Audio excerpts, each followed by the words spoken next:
Have you ever wondered what really goes on behind the iron fence gates and restricted airspace of Area 51? A place so secret that for decades the US government denied it even existed. What hidden history lies buried in the Nevada desert that forced the CIA to finally acknowledge the base's existence only in 2013? After decades of speculation, rumor, and intense secrecy, today, we're diving deep into the real, documented history of Area 51, not fiction or wild conspiracy theories, but verified events, flag projects, and declassified programs that shaped Cold War strategy and helped define modern aerospace technology.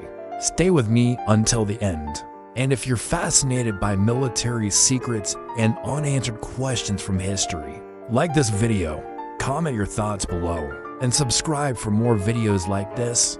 Your engagement helps bring these mysteries to more curious minds. Area 51, officially referred to in declassified documents as Homey Airport, or the Groom Lake Test Facility, is a remote U.S. Air Force installation in southern Nevada that for decades was omitted from maps, public records, and official acknowledgement.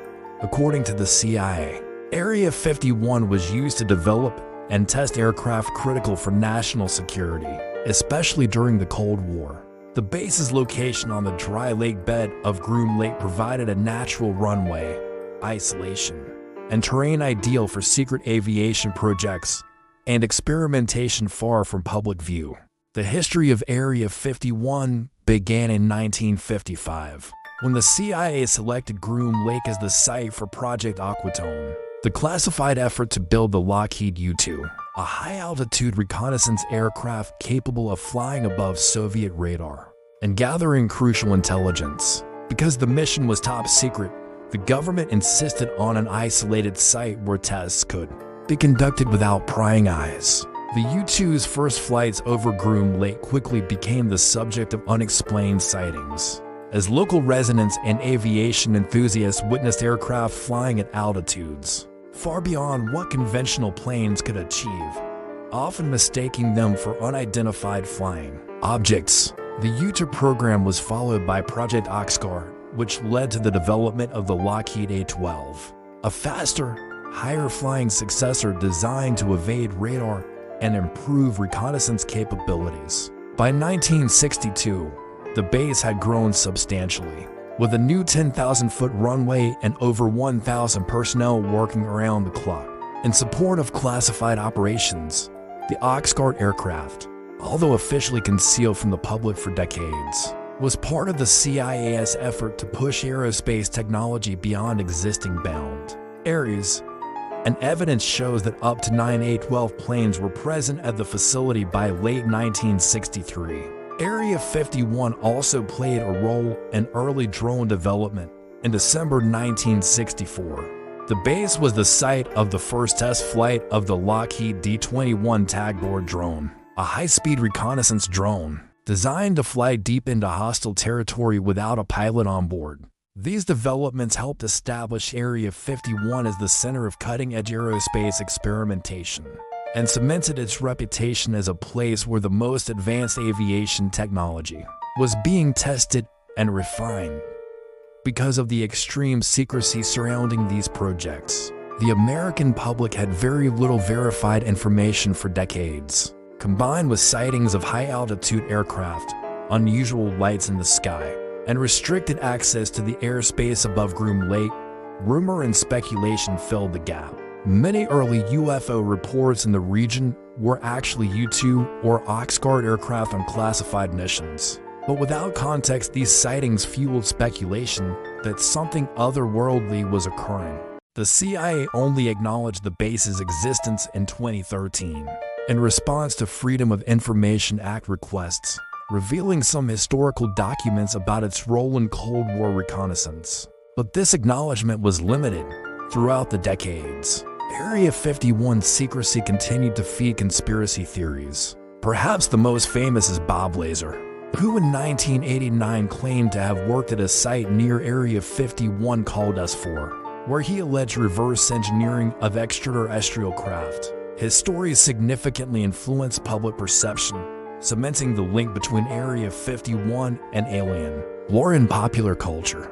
Pentagon investigations reveal parts of the UFO narrative were deliberately encouraged by military personnel to obscure the real purpose of classified weapons programs. An AARO review found that in the 1980s, a U.S. Air Force colonel distributed doctored photos of flying saucers near Area 51 as part of a strategy to divert attention from the development of classified stealth technologies.